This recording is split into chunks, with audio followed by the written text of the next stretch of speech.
faces. You are in for a treat. If you're live, you just got a special gift for showing up from Gary's Mastermind. It's interesting how people are shifting a lot of what they do in real estate to events. Mary Ann, would you read our mission statement for us? It's right up on the screen. Mission statement: to build careers worth having, businesses worth owning, lives worth living, experiences worth giving, and legacies worth leaving. And roll the video. Sorry, I'm leading the meeting. I just always try to answer when you. Everything okay? Can I call you back? Okay. Thank you, Marianne.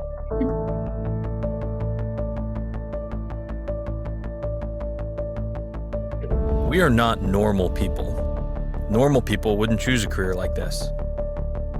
The highs and lows, the go, go, go, all out, all the time. You know the way normal people act when they've had too much coffee? We wake up that way. And then we actually have coffee. We smile. We're positive.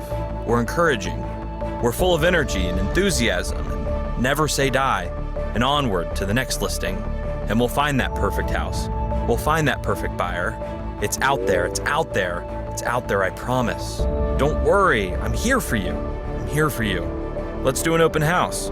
I understand you don't want to drop the price. No, of course it's not too early to call. No, it's not too late to call. Sure I can do that, sure I can do that. Sure we can do that. Because we can do anything, and we love it. But it's exhausting. Of course, we can't show that because we're not normal people. And that's even more exhausting. We chose this career for one simple reason. We're all crazy.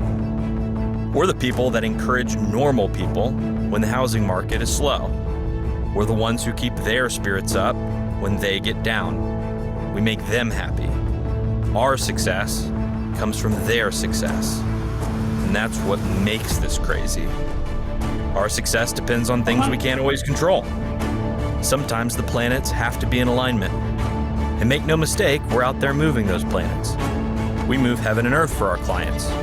And we make it look easy because that's what we do. But when we run into things we can't control, it makes us crazy. Sorry, crazy-er. A slow market is a slow market.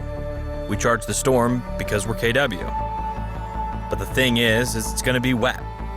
There's gonna be lightning and thunder and 1,000-mile-an-hour wind. And it's gonna be hard to keep going because somebody said if we charge the storm, that's the fastest way. And that's true. But this storm is huge, and we're wet, and we're exhausted. Sometimes we're only smiling on the outside. We get tired of being positive all the time. And so we rest. We recharge. We do something weird that makes us feel all strange inside. We actually take care of ourselves. Take a class, a course, level up, plus your games and strategies. Study the models. Skip the coffee and go straight to happy hour. Let one of your cell phones go to voicemail every now and then. Take another class, coaching, training. Talk to people. Talk to people you don't have to sell, who you don't have to encourage, who you don't have to convince that things are normal. Because they're not. But don't ever let yourself start to believe you're like anyone else. Because that's not you. That's not us. We're crazy people running through a storm who think we're bison. Why did the bison cross the storm? To get to the other side. And the weird thing is, to everyone in this room, that makes perfect sense. Because we are not normal people.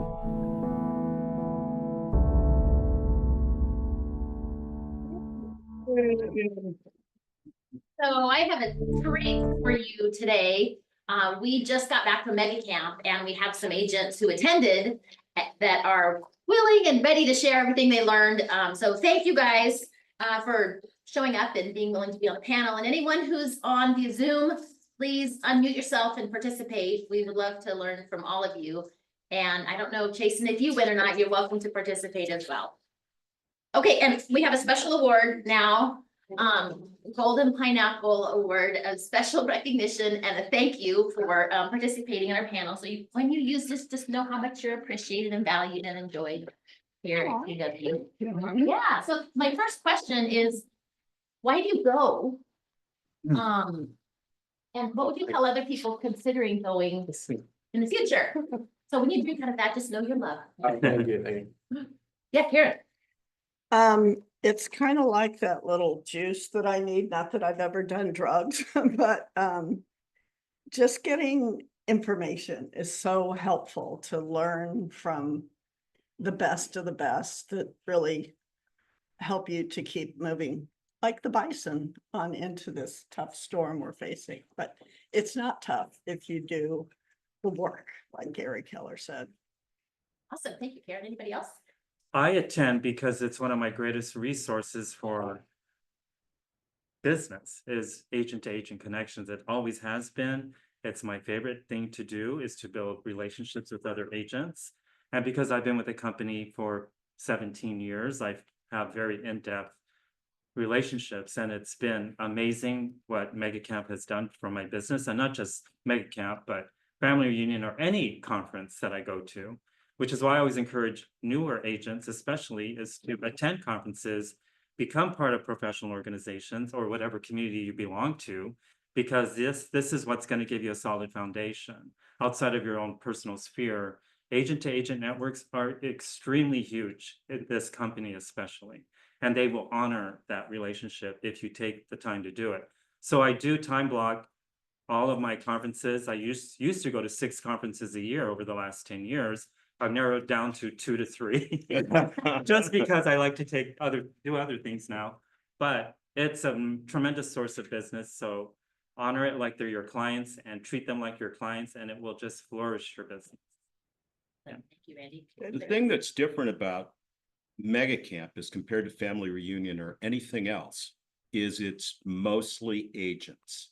So what they're doing is they're going across the country. They're finding agents that are building their business with one particular strategy that's really outstanding. And then Gary, Jay, and Jason interview them. And it's not kind of a long rambling interview. It's like, you got 3 minutes. Tell me what you do. And they give you bullet. This is what we do. Gary takes a little bit deeper, but you walk away with a ton of things. And then whatever you like doing and what you're good at, that's what you can implement. And you get that every single time. And chicken fried steak. A lot of barbecues. And for me, it's great because I'm out of the 4 of us, there's 3 veterans who are legends, and I'm 3 years in the business, but new at KW. And so for me, instead of why do I attend, why did I attend? It was, because I was excited to reconnect and reinvigorate myself with other real estate professionals. Because I'm sure, as everyone knows, it's easy to get sucked into the calm, relaxing lifestyle of Hawaii. And so going there was just kind of to revitalize everything. And what would I tell someone considering attending? It was incredible, honestly. And I was given a warning before coming to KW that's like, don't drink the Kool-Aid. And then after attending the KW MegaCamp event, my consensus is that people who say don't drink the Kool-Aid are genuinely just jealous. So it sounds like I drank the Kool-Aid, but people who are genuinely jealous of just the loving support system that I felt there. The amazing people, the amount of insane numbers people were doing per year, and yet they were so humble and so giving and so sharing. So that's why I attended. Awesome. Yeah. Awesome. Thank you. I want to give a shout out to Mick because I told him if you're going to go to MegaCamp, here's your assignment. You have 150 business cards. You need to pass them out. And I had him do what I do with my business cards. I had him put these little, surfboards or turtles on them. And that's been my marketing forever. And it works fantastic because people still carry them 10 years later. But he did that and he was able to give them out. But in return, I told him, it's nice to give them out, but you got to get them back. So he was able to make a lot of connections. Yeah. How many did you? Well, I mean, the goal was 100 business cards received and 100 given away. And, as Kobe Bryant says, shoot for the moon, because even if you miss, you still land amongst the stars.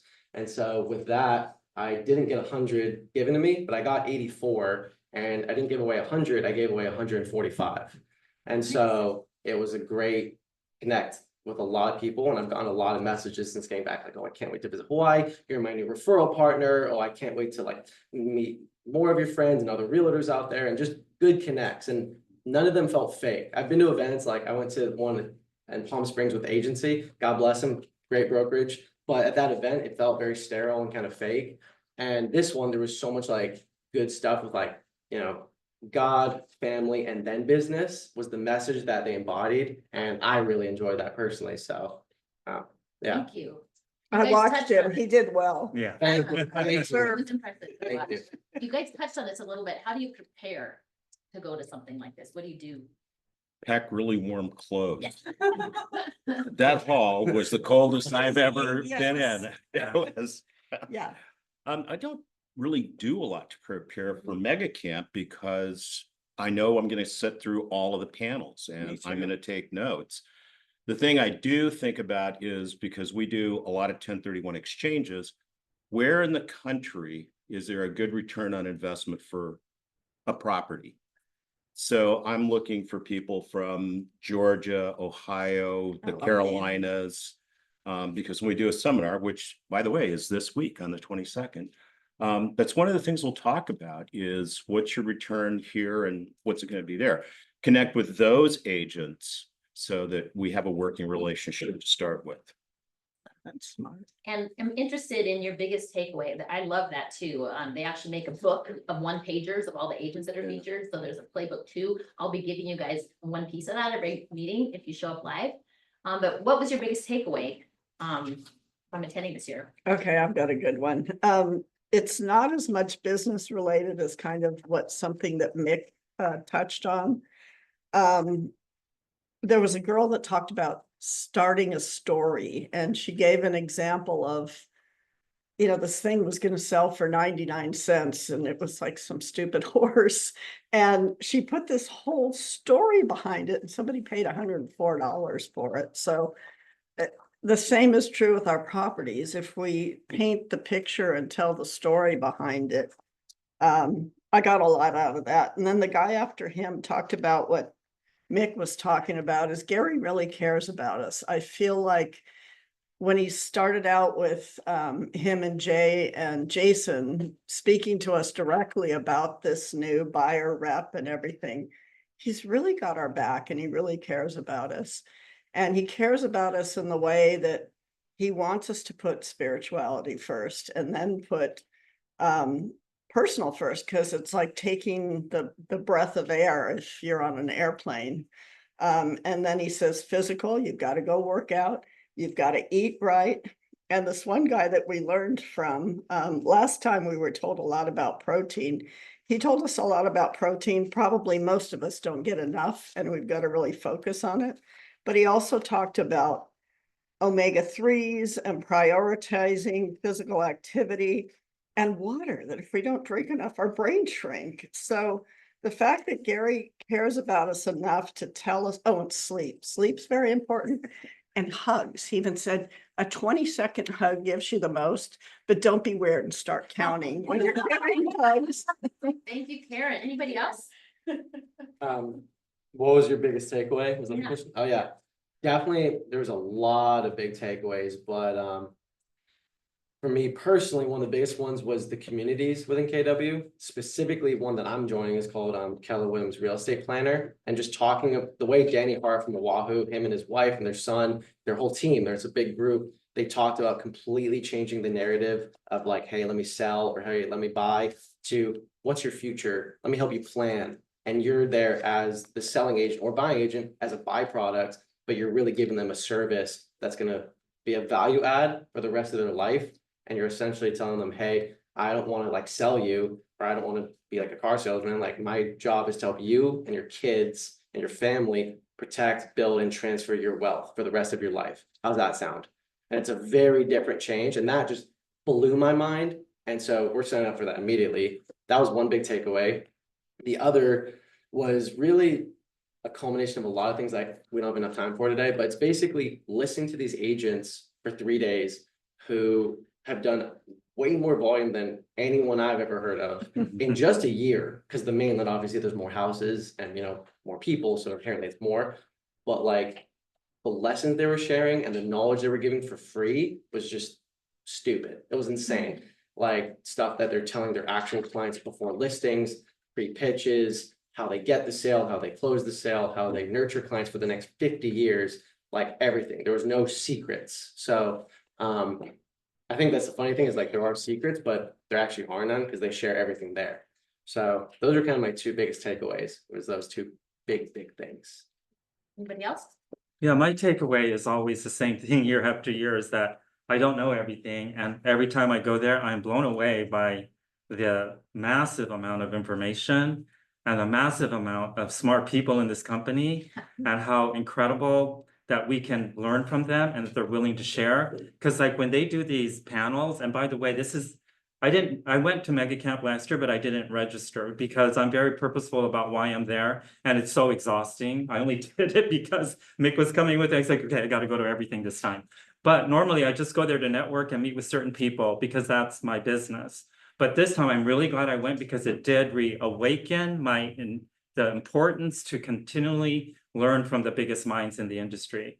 And I tell you, this is the one thing that's kept me interested and engaged in real estate, is being around people like that. And a lot of them that are on the panel were friends of mine. So I'm like, God, I'm so inspired. And after doing this 20 years plus, I'm like, oh my God, I still feel like I'm so far behind of what these people accomplished. But then that's not what it's about. It's just learning the best practices and how you can execute it in your own business. Yes. So Gary Keller had his t-shirt, and that just was a reminder. He wore his t-shirt this year. It said, do the work and get back to basics. So that's what we're going to be doing, is just do the work and get back to basics and time block everything that you need to do. Because if it's not on your calendar, it doesn't exist. Therefore, we're very, the team is very critical about time blocking every necessary activity that needs to be done to get the work done. So that's how we're moving forward over the next 120 days to wrap up the year. Last thing I'll share, as I generally have always believed in this thought, and being there at Mega Camp and talking to all these agents who've done billions of dollars in sales, literally billions, it reaffirmed the thought that luxury is not a price point, but rather it's an experience. And being there talking to the people who are literally in charge of KW luxury, these people who are so wealthy and so smart and so graceful is the biggest word. It's just a good reminder that we're all in Hawaii, and it is such a nice, beautiful place. But whether it's a teardown shack or a McKenna estate, luxury is an experience, not a price point. I like that a lot. That definitely was something I enjoyed. Awesome. Anything you want to add, Lee? One of the takeaways was social media and what some people are doing with social media. And the takeaway was, whatever we're doing, it's not enough and it's not good enough, and it has to be more systematic. That came up time after time, and there was even a playbook on social media. And something that one of the panels said that I really liked, because we do ninja selling, was solve the objection, don't overcome it. That's great. So I'm interested now, you guys, it's a whirlwind. You're there and you're getting all this information. What do you do when you get home? How do you process it? What's your action plan? I slept for 3 days. Yes. Me too. Yeah, it kind of. Page 1. It wipes you out. Yeah. But that being said, there is a way to execute. Like I told Mick, just let it digest for a few days and then revisit your notes, and because there's just so much. I think the best way to handle it for me is, number one is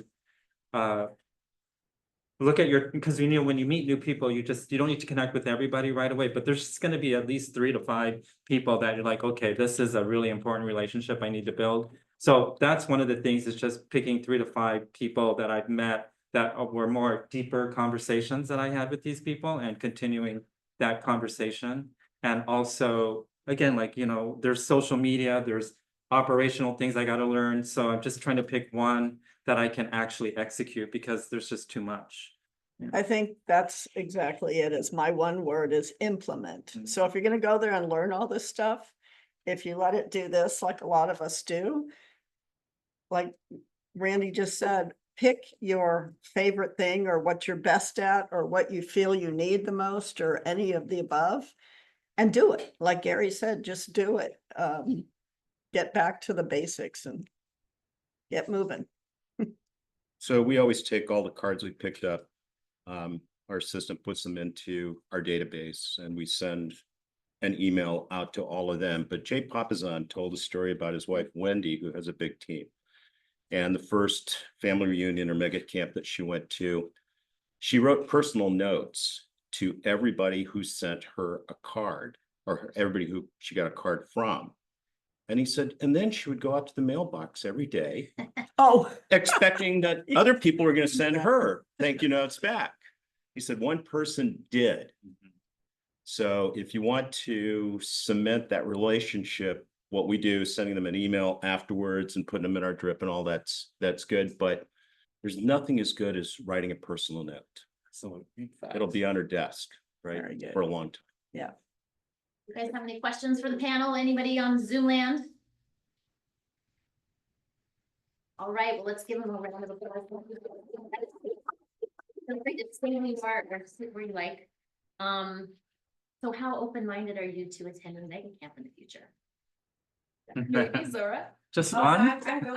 Yeah. It's on my. It's whole fire. 23 It's so time. sick. It's gonna be in San Antonio, Texas this time, Oh, you're gonna- not Austin. It feels like 3 weeks packed into 3 days, honestly, Well, they're energetically, with all the doing- food, people, networking, speaking, drinking, everything. It's like, it's all of it. It's pretty incredible, honestly. And the downtime is actually None. just as powerful as. Oh, there. Oh, you're gonna say there's none when you're there, but. Right, there is none. You don't sleep. No. You catch up when you get home. Thank you guys so Thank much. you. Really Thank you. appreciate you. Yeah, thank you. Want to recognize our July top producers. We have some in the room. Congratulations. If you can put that slide up for us, RJ. Yeah, give me a hand. Look at all these, and a lot of them are here live, so that says something. Okay, check out how we are doing in comparison to RAM. I love these stats. Look at the closed production cell side. RAM's down 16, we're up 4, so we're beating RAM by 20%. All this training you guys attend, and then closed production total, RAM's down 4.7, we're up 29. These stats are great. You can use them in your presentations to show how we're performing at a really high level. Who's got their CE done? Yes. It's coming. Started. I'm waiting for November. How about code of ethics? What's that? Code of ethics? That's part of CE. Yeah, Yeah. yeah. And Sam is leading with Susan, is wishing well. I don't know, Sam, if you're on, you wanted to talk about it, but we're collecting in the offices all these items and having a friendly competition between the offices. So there you go. Some of you may or may not know, we do have a loan originator now, Mark Short, in our company. I don't know, Mark, if you would like to speak to him with your. I do have a couple of things. So number one, I'm not sure if it's for you, but But when you send me your buyers, those are your people. Okay, so just know that I don't share that with anybody, and integrity is the number one reason. Number two is it's a licensing issue, and lenders have big licensing just like realtors. The other thing I wanted to share is how open-minded are you to buying now, even though looks like all the news is saying interest rates are going to go down. Okay, how open-minded are you to buying now? If you do choose to do that, there's a lot of do's. This program allows you to get the lower rate when it drops and without all the lender fees. So it's a buy now, refi later promotion that Keller Home Loans is doing, and it's to me it's a great deal. The other one, and so that's just real quick, call me if you got questions on this. And the other is the Wealth Builder loan. And basically this is for investors, and it allows them to qualify with just the property income if it works, or with less income because they're counting, and many lenders are very strict. And so this is a great program on using that income from the property. So just a couple of highlights and let me know if you have any questions. Awesome, Mark. Thank you. Great job implementing magic words. Is this loan, but it's a 30-year loan, right? You just have the option of, it's not like an ARM. Correct, yeah, it's a regular 30-year fix. They can keep it forever. Starting with decent rate. Awesome. Thank you, Mark. We'll be sharing magic words. There's 12. Phil Jones is a highlight for me there. And you can use this professionally. How open-minded are you to upping your professional protocols and getting that buyer rep sign prior to showing? How open-minded are you to dinner tomorrow? You just start practicing, and let's practice together to start using these words to help us in our business. Okay, next up, we have a very own Sam who's leading YPN now, and they have an event fun day, so you're welcome to go. All ages are welcome. You don't have to be young just to go. Yes, Marion. You've got a slide up on difficult conversations or critical conversations. Yeah, that And was Teresa's sick, so she's not gonna be able to handle this week. I'll do it on Thursday and Monday and Thursday next week while she's ill. But Okay. we're gonna do it on Zoom. okay. Okay, thank you. So, Zoom only, critical conversations. I'm sorry, wasn't aware that was that. We'll just skip it. All right, fun day. Next up, Maui Golf Sports Park. We had a nice event there last year. Join us if you'd like to come have some fun. It does sell out too, so. Oh, yeah, right, Yeah. right. Holly Cow, I still believe we need people this week for volunteering. I don't know if we have a full group. Are we okay? Okay, okay. Okay, awesome. And thank you, our donors, for that. This coming Friday, let's see. Keep going, RJ. Oh, the 23rd. Yeah, Friday, we're doing financial mastery. This is Danny Hara that Mick was talking about. Would love to have you guys join us. He's just gonna do another brief overview of the planner. So hope you can make it. And then we also have CPR coming. And then lastly, we're trying to plan for our open island in advance. So you can plan on the first Friday of the month. We'll be trying to hold all of our listings open. So if you have listings, please sign up and give us the address and time and who's holding it open so that we can stack the island up with a bunch of open houses and have our signs out all over once a month. It's gonna be great. And eventually the idea is to have a one pager where we have all the addresses and times, and so people can do a caravan and make it fun. Alrighty, super important meeting today. Thank you so much, Marion, for your leadership, and we look forward to learning more from you.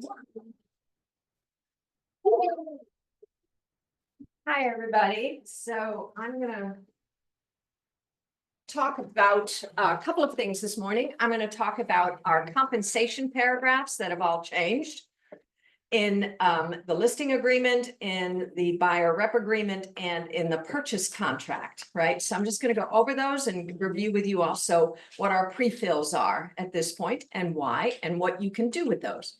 And then I'm also gonna go over a draft buyer rep addendum, and this, I'll explain that. So let me get there. There. Go away.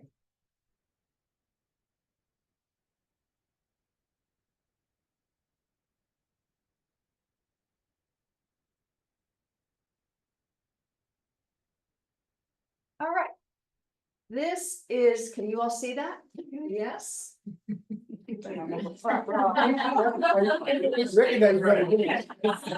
What was that? We know it's there. We know what it is. Too. Mouse is so weird. Yeah. Mouse is so weird.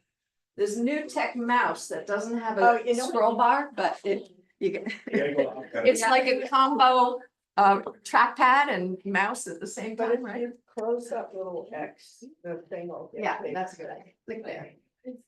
All right, so this first thing is A7 in the listing contract. That's the paragraph we're in here, A7. And this is a list of all the ways that you're gonna earn your listing side commission. Now, it doesn't actually say, this is for my listing services. But it does say, this is your listing agreement, and these are the services you're providing, and this is how you're going to get paid for the list side, right? And the little paragraphs, A, B, C, D, 1, 2, 3, 4, 5, 6, 7, are all the same that they were in our last listing agreement. Like if somebody brings a buyer and the buyer, and the seller defaults, then the seller still owes you a commission technically, right? All those little paragraphs explaining, those are the same. So we have filled this out at 3% of sales price plus general excise tax on the commission, which is equal to how we used to fill it out, right? We used to fill it out at 6% for both commissions, but now both commissions are no longer together, they're separate. So the most important one here is item B, A7B is for if the person buying, if the buyer is a customer, not a client, and working with you as a customer. So in order to cover that possibility, we have filled in that if you are representing the buyer, well, not representing, working with the buyer as a customer, you are asking for compensation. And we have filled it in at 3% of sales price, right? Plus general, it didn't fit. So I got to fix that to say plus GET, right? The Zip Forms is having some issues with all these changes, obviously. So you'll notice them in a couple of places. Anyway. So, over here, it, plus, general excise tax on the commission. So that's okay. So that's item number B. Then we go to A8. And A8 is the compensation to the buyer's brokerage. And your seller is going to choose here, right? The buyer's brokerage firm compensation required under this section will be paid at closing through escrow. The buyer's brokerage firm compensation required will not be offered or disclosed on a multiple listing service. We know all that, right? You can't do that anymore. So this also covers if you're doing dual agency. This is how you're going to get paid on dual agency. Okay, so as long as the buyer agrees to that amount, but that's what this is about. So the first item, you scroll down a little more, thank you. The first item is via a cooperating broker commission, as we've done in the past. And we have filled that in for 3% plus GET on the commission, right? So that's how we're filling it in. Now, does that mean you have to do it that way? No, of course not. Your seller might not agree. Your seller might say, oh, let the buyer make an offer, or I just want to offer X% and I want to go directly. I want to pay the buyer brokerage directly. I don't want to go through you. Okay. So that would be item number B. Nope. Yeah, B.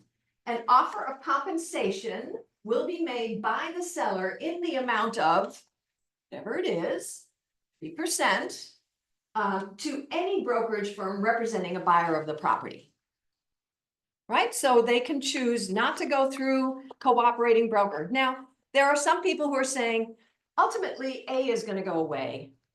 NAR and the Justice Department doesn't like cooperating agreements. They don't want them, right? Ultimately, we're going to get used to using B. But for now, we can still do a co-op. We can still do that. So we're saying, let's just keep going the way we've been going. And we filled it in that way. So your seller can choose item number B or number C, which is seller will negotiate buyer's brokerage firm compensation, if any, with buyer or buyer's authorized representative through the purchase contract. So that means they might not make any offer here. They say, let the buyer make me an offer. Or they might fill in an amount here and say, but let's see what they have to offer me, and then I'll negotiate this. Right? And I've already had agents call me and ask me, so my seller would like to offer no commission if the price is below this. And I go, well, why don't you just use this? Right? And say to a buyer's rep, they want an offer from the buyer. And then it gets negotiated as part of the purchase contract. On basis. Yep. Question? Don? Yes, so on A8, if you fill out box A, it says we're getting that the buyer agent's gonna get 3% from the listing brokerage. Then we, in A7, don't we need to have our amount there listed at 6% versus 3%? No, that's the whole point. We are separating the two commissions. They are Right, but separate. They are, doesn't A8A say that it's coming from the listing brokerage's commission? Don, read A8. yes, A8, you are the listing brokerage commission and you are the buyer brokerage commission, buyer broker. So the listing broker side of you is going to be paying the buyer broker side of you. Read A8, compensation to buyer's brokerage firm. Yeah, it's, And then it breaks into A, B, or C, so it's either. Right. So the way I read that is the seller is saying that the buyer's brokerage firm is going to get paid through the seller's brokerage firm in the amount of 3% plus GET. Mhm. So if, Only in or A, the buyer's brokerage services, only in A. right? yes, but if in A7, we're saying that the seller is only paying the brokerage, the listing brokerage 3%, and we're supposed to be giving, it seems like A7 should be more if we're giving funds out of A7. You're not. Okay, so let me just stop here.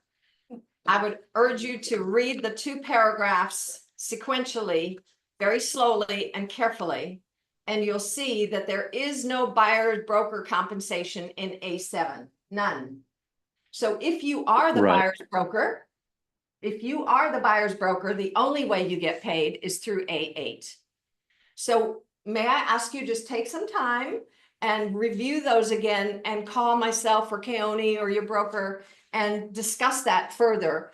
But I assure you, this is the way it needs to be filled out. Mary. In whichever number you and your seller agree to, right? And whichever paragraph in A8 you agree to. Yes, dear. Just to make it easy, in A8, Don, look at what's in black underneath where it says amounts paid or offered under this section A8 are in addition to the compensation amount under Okay. A7.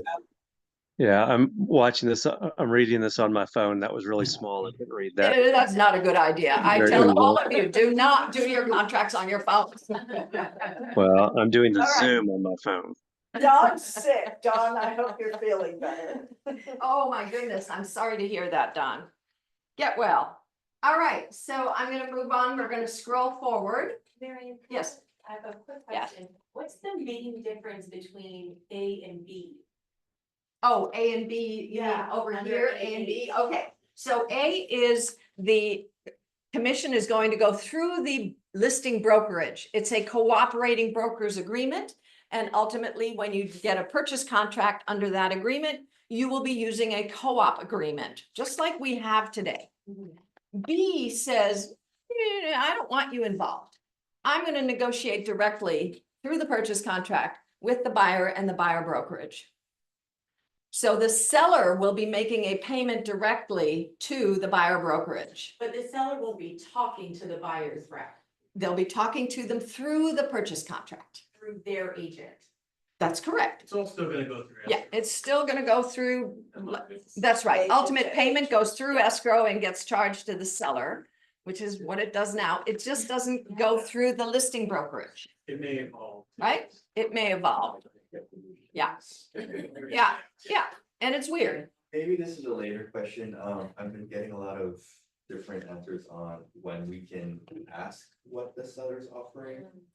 Verbally, I've seen people start emailing on RAM, we're offering 3% on this purchase. What do you mean emailing on RAM? For like the buyer compensation. You mean emailing you directly? Yes. Yes. Like Not- email, mass It's email. mass- Yeah, that yes, like, From me. Like right in the. Yeah. subject Yes, you line. can. You can promote your own compensation offer or your seller's compensation offer as long as it's not through the MLS. oh, You can put it in flyers, you can put it on your website, right? You can't, yeah, Put it just not in the everywhere everywhere except the the MLS. And So you can't- yes, You can't promote someone else's listing that's right. and saying like, oh, this one's charging 3%. Oh, and these guys are charging 2%, and these listings, from different companies on your website. You can't. You do your own company, but not on other people's. But You you can can't email consolidate. less people, because I saw that this morning. Yeah, yes, because it's from you, not from the MLS. You right? can ask, you can, run it at Caravan, anywhere after Right. you have it signed listing, you can promote. it, And you can except for say- the MLS. Go for it, offer 4%. That's right. All right, so another option, if you scroll, is we now have a concession section in the listing agreement. And a concession, as you know, is kind of like seller shall credit buyer $20,000 at closing for buyer's closing costs. And that is a legitimate way that the commission can also be covered. However, our listings do not have a concession button. We have no way of saying yes or no. You can say a concession is being offered by the seller of $20,000. You can put that in your remarks. Wait, You cannot. In the You- public remarks? Yes, you can, because it's offered to the public, right? The buyer is being offered a $20,000 concession towards buyer's closing costs. You can say that. You cannot say it will also cover the buyer's broker commission. I did. That's critical.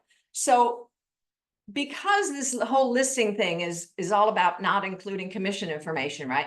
We're going to be a little extra careful in reviewing your listings and actually auditing your actual listings to make sure you didn't kind of slip up and say something in there about the concession will also cover the brokerage commission or something, right? So we want to help you make sure we all stick to the rules here. That's all. When you say you're offering a concession in a certain amount, it has to be that exact amount? No, you can make it 1 or 2%. Yes. Things like that. So I'm going to point out to you that you know that loans have limits on the amount of the concession, right? So you want to talk to the lender about what's the loan amount, how much is my client putting down, and therefore how much of a concession can I offer? Are you all aware that the concession amount is contingent on the down payment and on the type of loan, right? So I did speak with escrow officers on Friday and with lenders on Friday. And yes, the concession can pay the commission plus more. So it's actually an interesting way that we can build it in, right? Yeah. Marianne, I have a question. Yes, ma'am. So how would you articulate that on the line, because you don't know what that's gonna be yet? Well, but you do. Your seller can decide, I will give a 2% concession. I will give a $30,000 concession. No, my point is, what if that's more than what the loan amount would allow? That's where. Then the buyer is going to have to make a counter offer in their purchase contract to adjust for what it is they can qualify for. Oh, that's pretty. If she's done, I have another question Yeah. in line with that. So, can they, if the seller says I'm gonna pay an X, Y, and Z way in the contract, can they negotiate in a counter offer? I wanna pay it a certain way, like I want it to be paid to my agent, so. No, No. no. Read my lips. Do not talk about commissions when it comes to concessions. It is the buyer's choice. The buyer will be able to pay the commission out of that, but it's none of our business as a listing agent, right? We No, I'm don't need to asking talk about if the that. buyer's agent requests it in a Yeah. counter offer. Yeah. That it would be paid through the No. brokerage, even though they say No, no. you're gonna say concession for a closing costs. And here's how this works. The lender is going to ask for your buyer broker agreement, which will say how much the buyer agreed to pay you, right? And that amount has to not be larger than whatever is in the contract now. So, now, there's a lot of information, right? Keep in mind, every transaction you're gonna work is gonna be a little different from now on, right? Every transaction, you're gonna learn a little more. I don't have all the answers. Keone doesn't have all the answers because none of us have worked this before.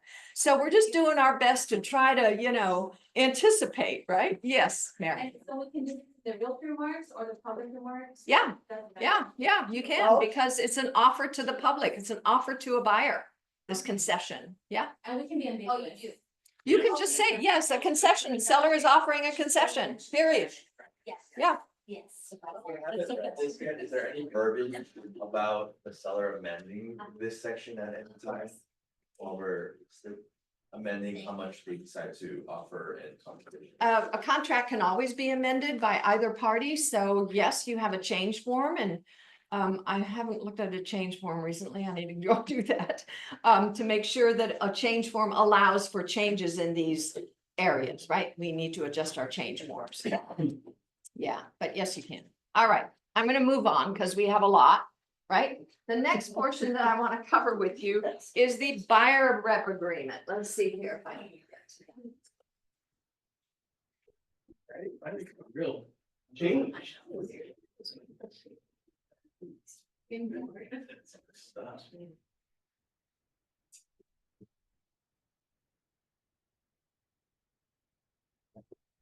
I don't want a new member benefit.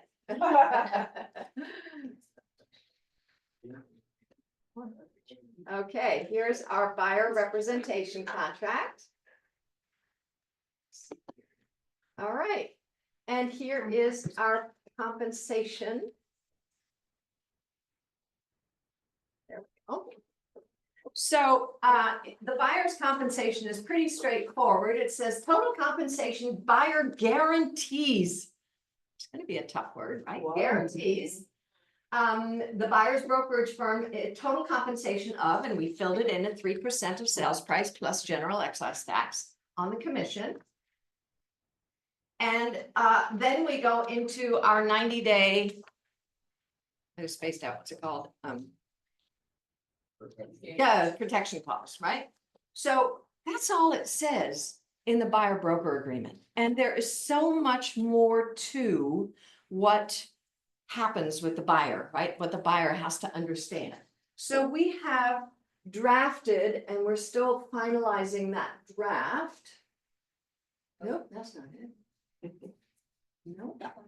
That one. Okay. We have drafted an addendum. And the purpose of this addendum is to help you explain to your buyer, here's how this is going to work. Right? This is how this is going to work. So what we say is, as you may have heard, the real estate industry is undergoing changes. So how did I get to this? Well, we've had several drafts of addenda, and I was practicing for myself, presenting it to my cat, and my cat was looking at me like, Like everybody in this room. Yeah. Like everybody, right? So, and I was having a heck of a time. So I just came up with wording that seems to be like, literally, I could learn this as a script almost, right? So, you have a question now, Gina? Hi, yeah, I do have a question. Before you show a buyer a property, does the buyer rep agreement have to be fully executed and signed by the broker before you leave to open the door? Yes, it must be a fully executed contract. Wait, what? What was that question? Must the buyer rep agreement be fully executed before you show a buyer property? Yes. What if you meet him at your open house? I wasn't. If you meet somebody at an open house, you are showing property on behalf of the seller. Or if you're not the listing agent, on behalf of the seller through the listing agent, right? You are representing the seller. If a buyer comes along in an open house and says, I love this property, can you write me up a contract? I can. Let me sit down with you and explain how this is going to work. And now you got to have them sign a buyer broker agreement first, right? So yes, you do need to have a signed document. You know, If you're just coming and switching around, you know. Yeah, if they're just, you're representing the seller when you're holding an open house, right? So that's okay for you to do that and let people walk around. All I right. have a question. As a listing agent at the open house, is it our job to Like, we don't need to say, hey, do you got a buyer's rep agreement? We're not, it's not up to us to police that, correct? That's correct. However, you would do the same thing you would do at any time, which is ask, so how are you working with another agent or? No, I mean, if an agent comes with a buyer, it's not my job to ask if she's got a buyer's rep agreement, It correct? is not. It Thank is you. not. However, it will be interesting process that if that buyer were to make an offer, you as the listing agent might ask for a copy of the buyer broker agreement so that you know and can negotiate what is the commission that you're contracted for. Right? So Does that make sense? Yeah, it does make sense, but my question to that is, at what point is it required or it's not? It's either required or it's not. What's not required? The buyer's agency agreement, if I'm the listing agent, they're gonna tender an offer. At what point do I say I need to see the buyer's agreement? Because that would At the- start the negotiation, honestly. Right. At the point that you agree to the commission, you want to make sure that that buyer's agent is contracted to receive the amount of commission that you're, as a listing agent, offering. What if it's less? Then they can only get lesser amount. They can only get the commission that is on their buyer agreement. So do we get to keep the rest? I'm joking. The listing, the seller has the say, obviously, what happens to the, the rest of that commission. Sorry, they can only get that amount or less. Or less, that's That correct. amount or less. They cannot get more, right? Yeah. Even if the seller offers more, they still Ms. get. Laura, can we give that additional to our buyers concessions? No, that is not yours to dispose of because your buyer has said, I don't want you getting more than this. And the rest belongs to the seller still, right? It's the seller's decision how that is disposed of. Yeah, yes. If we're representing a seller and a buyer submits an offer and we request for the buyer's rep agreement and they refuse, Mhm. are they allowed to refuse? Because that does change the offer. If somebody's only starting 2% or 3% or 4%, whatever it is, it Yeah. changes the offer. Yeah. So, just curious, can they That's a refuse? great question. Right now, that is not in any rules and RAM is writing it into our rules. So it will be It eventually. will be a rule in MLS that upon request from the seller or listing agent, a buyer broker needs to show the buyer broker rep agreement. Thank you. So right Thank now, you, by it's the way, the for all Wild your work. West. What? It's So the Wild now West. it's That's about- correct. Thank you for all your work. 'Cause Yeah, yeah. You've been part of all of this. I'm your chair of the MLS committees. Marianne, I have a question. Video did say they're crazy. All right, I'm gonna go over this. So this is the addendum to the buyer rep contract. And like I said, consider it kind of like a script. So this pertains particularly, what I said is, as you may have heard, the real estate industry is undergoing change.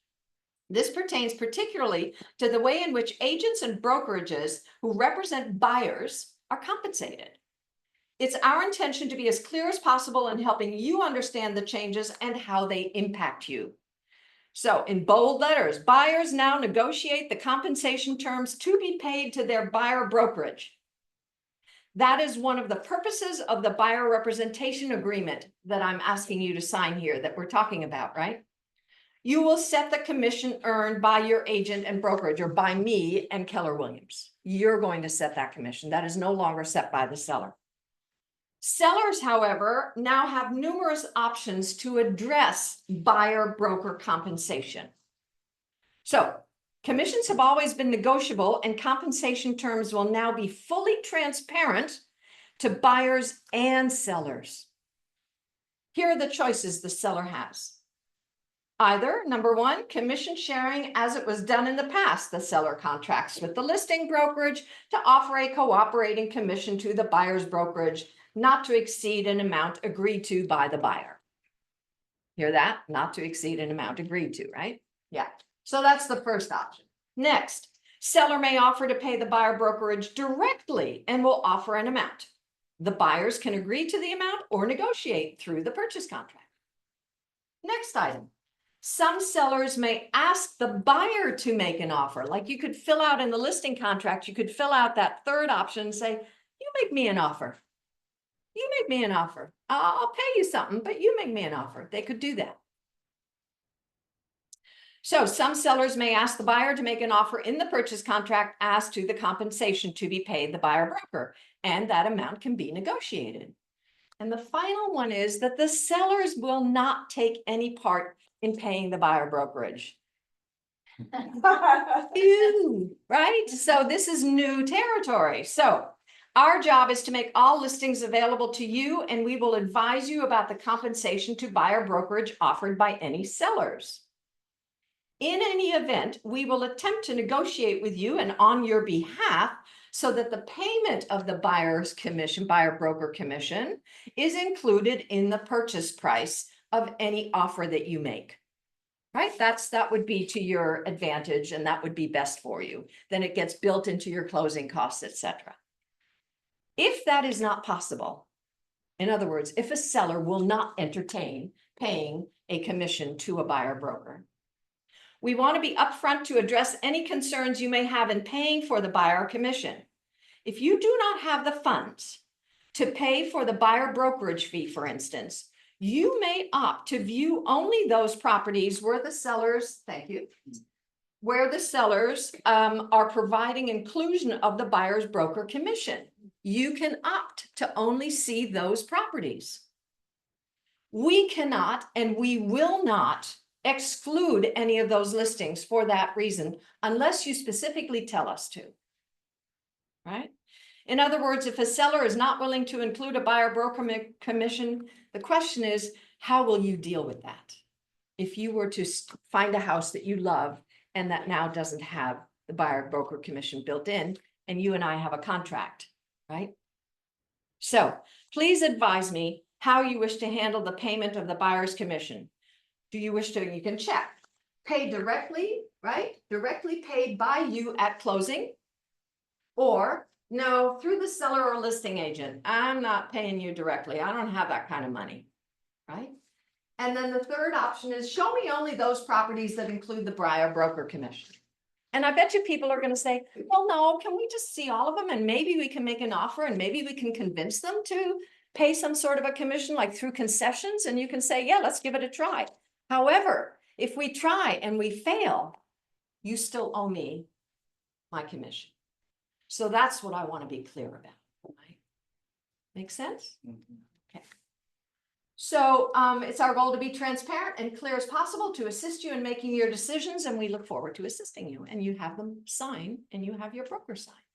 Okay? We have 3 questions. 3 questions coming. Go. Oh, that was Nancy. Nancy, go. Nancy Montoya? Nancy. If you want. We can't hear you. Sorry, I missed it. When do we use this form, or is this, did you say they're working on this form? We're going to finalize it over the next day or so. It'll be sent out to you. This is for you to use during signing your buyer rep agreement, so that your buyer really understands how is it going to work. I'm signing that I owe you commission, right? That's what the buyer rep agreement is going to do. Commit your buyer to paying you. Uses the word guarantees, right? So this explains how's this actually going to work. Okay, and one more thing, you know, on the where it says, show me only those properties that include the buyer broker commission. Yeah. Is commission the right word? Is another better word concession? Are we Well, no, allowed to because say the concession is the anymore? least of the likelihood, right? In most instances, it's going to be some sort of commission. Compensation. Okay. Compensation. We could change the word to compensation. Absolutely. That's a good idea. Okay. That's fine. Yep. All right, Bonnie McChrystal. Question. Bonnie?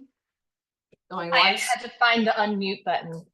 Okay, so I'm just gonna say straight out, I'm confused. And as a listing agent, my goal is to keep as much money as possible in my seller's hands. At the end of the day, I want to minimize those selling costs. You know, I've had buyer's agents call me, hey, what's the commission on your so-and-so listing? And I'm telling them what it is. But is that even relevant? Because aren't they under contract with their buyers? Yes. Yes, but that's what we were talking about before. When you actually go into contract, you're gonna wanna make sure that the co-op commission that you're offering is not higher than what the buyer is contracted to pay the buyer's agency. Well, so should I answer that question before they Yeah. even see the property? Yes. Okay. Absolutely, and you're gonna want it, right? Put yourself into, you're representing a buyer, you're gonna show 5 properties. Wouldn't you wanna know if there's compensation being offered, right? So. Right. Yeah. Yeah. But it seems like there's 8 other ways to skin this cat. And, you know, my sellers are smart people. They're going to want to know where are their options where they might save another 10 grand or whatever. So I'm going to call you and have this conversation offline because I just want to Okay, run so through different this is- scenarios. This is a good conversation because my answer here is, we don't work for free. Thank you. We don't work for free. I don't work for free. So, Mr. Seller, I appreciate that you're looking to cut your expense, but my expense isn't going away, right? And if I represent the buyer or another agent represents the buyer, they need to be compensated. Now, you can either make it easy on the buyer and build it in so that the buyer can easily add it to their loan and whatnot, or we can play, you know, little games here and they'll make a concession offer. They're going to make an offer with a concession in it. Is that okay with you? Or they'll go see a different place. Or they'll go see a different place, right? So we can tell people that you're not offering any compensation and they might choose not to see your property. Now, Or make an offer on it. or make an offer on it, right? There you go. So those are things that we can say. What we can't say is, well, then we're not going to show you the property, you know, we can't do that. All right, Katie. Hello, 2 items. My first is Manini and a suggestion on this draft form where it says through the seller or listing agent. Yes. My recommendation would be to change it from listing agent to listing brokerage. And then my second question, so if I'm writing a buyer's rep agreement and I put in my buyer's brokerage compensation at 3% plus general excise tax. And then in the purchase agreement, we negotiate 2.5% plus GET. Do I need to go back and amend the buyer's brokerage agreement to reflect the 2.5%? Good question. No, because the buyer is going to sign that purchase agreement that now clearly says they are offering 2.5%. So you're asking in terms of the agency, does the agency need to corroborate? Well, your broker is also signing that agreement, right? Either the buyer's broker is signing the top of the purchase contract or the listing broker accepting this contract is signing the bottom of the purchase contract. So the brokerages are acknowledging the compensation that's discussed in there. So no, my answer is no. Now, Keone might go, I don't know. We'll let you know. There's still schools out Yeah. that say if it's lower, then you should sign a new buyer's rep for the lower amount, right? So we'll let you guys. Can you repeat that? We can't hear it on Zoom. What Keone said is there's still discussion on that, and we might want to say, change your buyer rep agreement to reflect the lower amount, modify it. So. But wait a minute. We don't know that yet. Here's a thought. If that. Deal doesn't go through, then Then you you're amended screwed, your right. agreement. Yeah. So that's why I say no, just let the purchase contract live, but you know. It's a term takes less, right? Yeah. Not every Yeah. offer that's Yeah. accepted. You could amend the buyer rep agreement for only that property. Right? You could do that, so. Okay, Aaron. Yeah, so the this addendum that you have on the screen to the buyer rep contract, Yeah. you mentioned you email it out, but when is it gonna be posted somewhere? Is it gonna be have a home somewhere else that we can find it later? Yeah, yes, both the listing one that we sent, the county sent the other day, and this one, which will go out in the next day or two maximum, will reside in office forms in our intranet, whatever. What's Do it? you have a KW file on zip form? Can you throw anything in there or is that? Well, that's it what costs a mostly- lot of money, so you Yeah, can put it in choose, an office. yeah. Okay, so we'll still have the internet. It costs like over $1,000 per form, right? It's not cheap, and every time we change it or amend it, you can see it goes a little crazy, so. How can Yeah. it cost that much? I. And how much do we All right. pay though? All right, so no more questions. I'm gonna move on and move back to where we were, which is, so now. Oh, no, sorry, I still wanted to be there, but anyway. On the buyer rep agreement, when your buyer is ready to make an offer, right? You'll want to ask the listing agent what's offered and how. That's what you want to do, right? Now, you might want to do that before you even show, or at least during the showing. Or if somebody's really interested, then you want to show. Me, I think I'd want to know up front. So I would ask people as I'm making appointments, by the way, are you offering a compensation? And if so, how, right? Yeah. Right, so when you have X, right, in A8, is it A, B, or C? Right. Right? Right. Because that'll answer your C4 question. Right. In the purchase contract. Or if nothing in A8, then do you have A9 Right. checked, right? Is a concession viable? So either A8 or A9, which one have you got, right? So that's what I want to know. If it's more, you could ask your buyer if they would consider amending the buyer rep agreement to allow for the higher commission being offered. However, the NAR rules do not stipulate, but the commission cannot be more than what the buyer has in the buyer rep agreement. Also, the code of ethics is very clear here, and NAR has quoted it really strongly, saying if you go to a buyer after you've signed a buyer rep agreement, and now here's an offer they want to make on a house or property where the commission is a little higher than what the buyer rep agreement is, to go back to your buyer at this point and say, well, would you allow me to collect that full commission?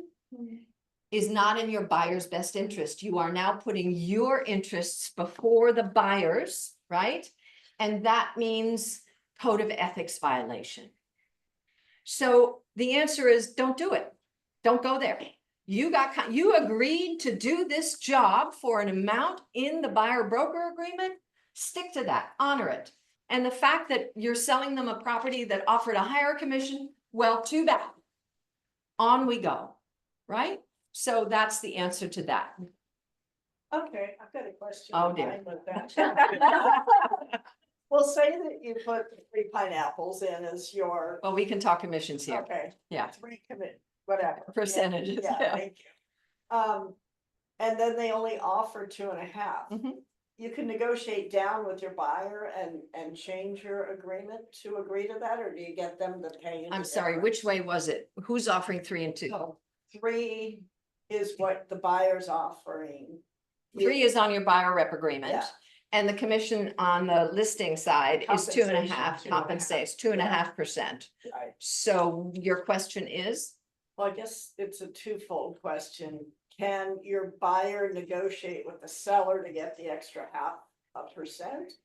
Or can you negotiate if it's absolutely not, and they don't have the money, can you say, look, I'll work with you and take the 2.5? I don't understand why you'd work with them. You are contracted to get 2.5%. No, you're contracted to get 3. Oh, you're contracted to get 3 and the offer is only 2.5%. Bye-bye, 0.5%. No, that's what I I'm thought. just saying. Okay. So you don't want to violate the code of ethics, because if you go back to your buyer at this point. No, you're not understanding. My buyer in this example is saying, I will pay you 3%. The seller says, I will compensate 2.5%. Right. They have to pay me the difference, the buyer, or they can negotiate with the seller. Oh, thank you. Thank you. I got it mixed up. Yeah. They are contracted at 3%. That is correct. Can you now renegotiate? Yes, you can. If the buyer comes to you and says, will you accept 2.5, right? You can do that, or you can play hardball and go, no, you owe me another 0.5%, right? Because contractually, that's what you're obligated to. Sorry, I was being thick. That's so. okay. I didn't want to go there. I probably just asked the question. So anyway, thank you. So, yeah, right? So you could, but yeah. obviously your buyer understands that they just saved 0.5%. So now you're asking for it. It's just like, yes, yeah, Ray. Hey, Marianne, I've been thinking about that as well. What's to keep everyone from signing buyer's rep at 5% and then just writing it down to whatever the contract is? Is that also a code of ethics violation? So do you know a lot of buyers that'll fill it out at 5% to sign? Well, even if it's 3 or 3.5, I mean, a safe high amount, is it unethical to just sign all your buyer's reps at that and then write it down to 2 or 2.5 if that's what the seller's offering? No, you can, if you can sign all of your buyer rep agreements at 3%, go for it, or 3.5%, go for it. Like, would you please teach us all how you did that? That's what I want. Right? Because in this environment, what are people doing?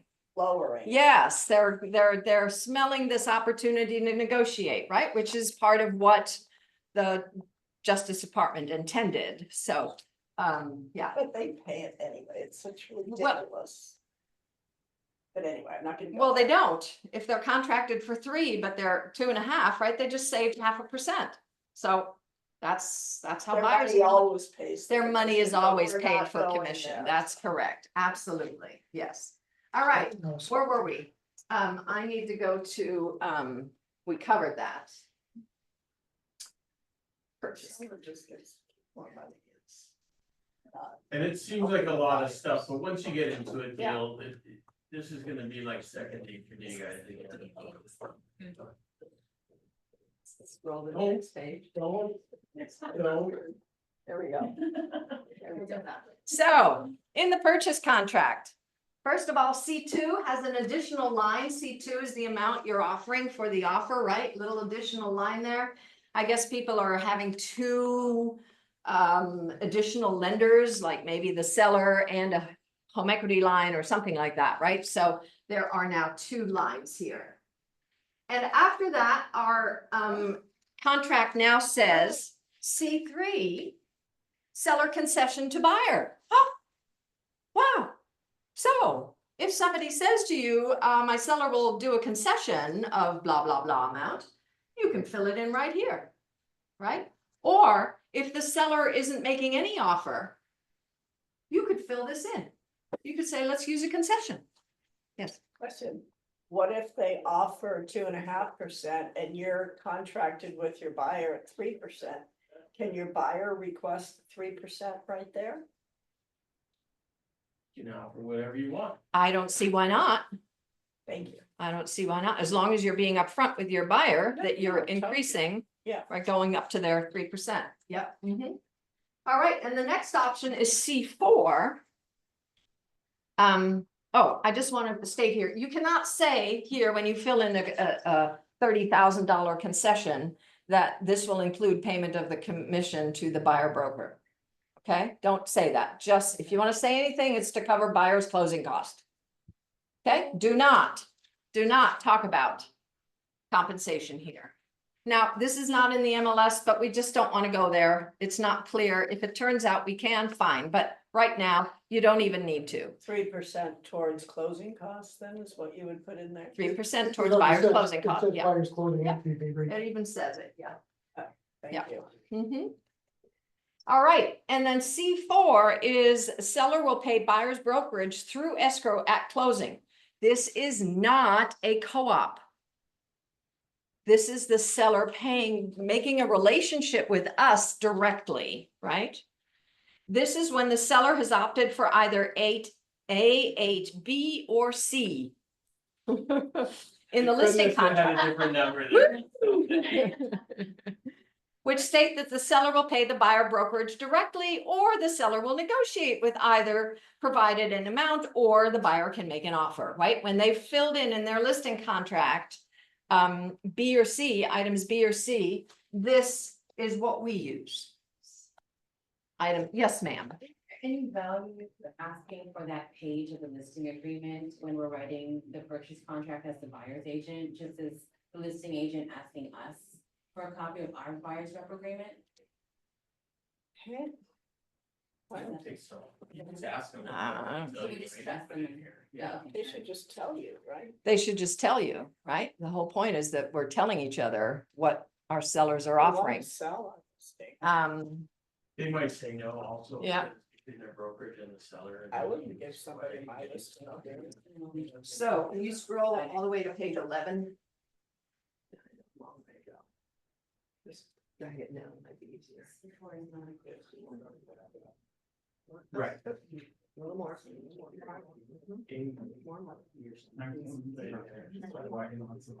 So don't keep going. More.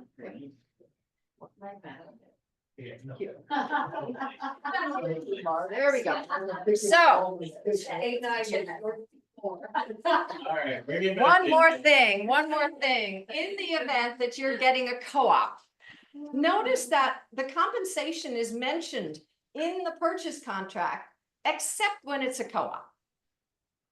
There's no mention in the purchase contract of the brokerage will compensate each other, right? There is no mention of it, and yet compensation to the buyer brokerage is mentioned.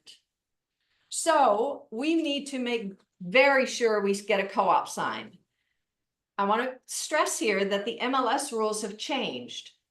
When you and I signed the MLS agreement we signed when we joined RAM, we agreed to pay each other and honor what the compensation offer was in the MLS. Out the window, gone. So now a co-op broker agreement is essential. And an opportunity is here that we could just make all those brokerages agree already by putting a sentence into Q that says buyer and seller understand and acknowledge that the listing broker shall compensate the buyer's broker at closing a commission equal to % of sales price plus GET if it's offered. Period. Just build it right into the contract because now it's open, it's transparent, it's not hidden, right? It's in compliance with what we're doing. And you've got it signed before you even get that co-op signed. Because I don't know about you, but I see a lot of agents not get their co-op signed until way late in the transaction. Yeah. Well, you don't want to do that anymore. You want to get that co-op signed up front, right? So, but it's between you and the agency. It doesn't go to the seller. So this is a way to just kind of double check that. So this is a little sentence in clause editor, in the zip forms clause editor. You'll find it there. I put it in the clause editor. Yeah. That comes into play when A7. Uh-oh, A7. In our listing agreement. Yes. The listing agreement is. That's correct. A7A is a co-op, Got it. right? The way it's always been. Right. Would we then consider the co-op agreement as an addenda to the purchase contract? No, because the co-op agreement is strictly between the listing and broker, a buyer broker. Yeah, that's why I've got it in here, because both brokers are going to sign this document, right? So And then you have to still come up with co-op. you still need the co-op. I just put it in here just to kind of tie my camel, you know? Oh, all right, Kathy, go. You will say A7. So question is, do we put that in too when we have dual agency? Because we still have to document what the agreements are. Right? Do we put this sentence in when we're in dual agency?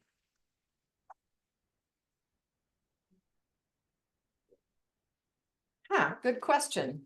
I don't know. Different language.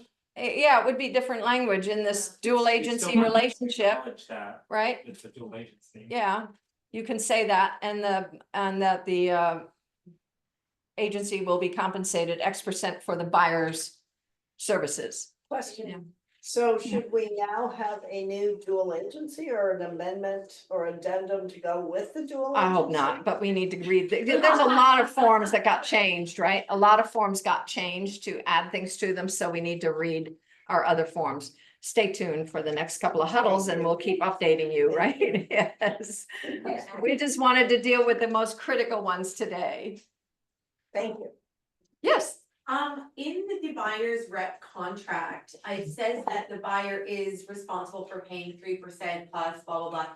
there's nothing really in there that says, but hey, we can renegotiate, you know? Cause if it is 2.5%, then that's fine. Like, there's nothing in there, so I feel like it's gonna be hard for them to sign this, saying that, no, you're in charge of paying me this no matter what. Like, can I put it in special terms, able to renegotiate if the listing brokerage is. So no, You're the selling buyer yourself broker down. agreement cannot have a clause that says, oh, it might be this or it might be that. It needs to be a specific amount. Can you have a conversation with your buyer and say, here's what could happen, right? But you'd want to negotiate it down, right? You can't negotiate up. You can't negotiate it up. So, I mean, the situation you're saying is you're contracted for 3% and the co-op is 2.5%. And so now technically your buyer is liable for 0.5%. Yeah. Right? So can you negotiate down? Yes. Yeah, but it doesn't say anywhere in here, like, they're just That's kind of correct. taking my word for it. That's correct. The language is guaranteed in the contract. Yeah. Yes. Yeah. Well, That's the value. Well, that's, just let me share with you what they were talking about, all these agents that they learned from. Most of them say, you're paying me no matter what the seller pays. So that's an individual decision. But you gotta, like Gary says, what is your value? And Gary and Mark Willis and Jay and Jason think we're extremely valuable. We need to think the same thing. So don't talk yourself out of a commission if they're willing to sign 3%. If it comes to the point that it's gonna mess up the deal and you can't close the escrow, don't be stupid, you know, but keep your value. I'm sorry, that's just my opinion, whatever it's worth. great answer. Thank you. Great answer. Everybody better have theirs. Right? Nancy Yeah. and Gina. Yes, Nancy and Gina. Hi, regarding this Q1 special terms, buyer and seller should understand and acknowledge that the listing broker shouldn't it be will compensate the buyer broker at closing a Same thing is. compensation equal to? You've been hanging out Would with those two be better? attorneys, I think. The law library. The law library. Yeah, sure, be Yeah. happy to feed it to Will. It's actually a good idea. Because when I actually watched the NAR classes on this 3 times to try and understand it all. And they said that there was a few lawsuits that came about from the word shall and how that was interpreted and suggest that we don't use that word anymore. The other question that I had too is before this new contract came out, we were not allowed to put anything regarding a buyer brokerage commission or compensation in the special terms. But it looks like now we can, but shouldn't we just put that maybe into an addendum and have it in the addendum as a co-op agreement? No. Article 13 you read says that, I know what you're talking about, Gina, and it's if you're entering something after the fact, right, for your commission. But if Article 13 said that the buyer and seller agree, right, on the get-go, which this is, then it's okay. But it's when you start, like, if you had this and you said, wait, I wanna change it to 3 now or 5 now, then they're gonna be like, wait a minute, like, that's where it's not gonna jive with the Article 13 of our code of ethics. Makes sense? Thank you. Is the way I understand it. You just work it, right? You'll, like I said, we're all gonna learn a lot as we work this and what comes up for us, right? Yeah. Yeah. Anybody else? Question? Shoot.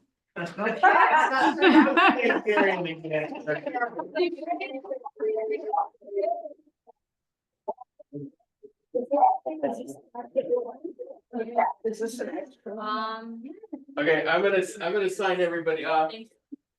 Thanks for coming, everybody. Sasha had to drive to meet Katie, I think, for a meeting, so stay tuned. We'll have more classes on this and it will evolve, so just stay informed. Okay, bye. Thank you.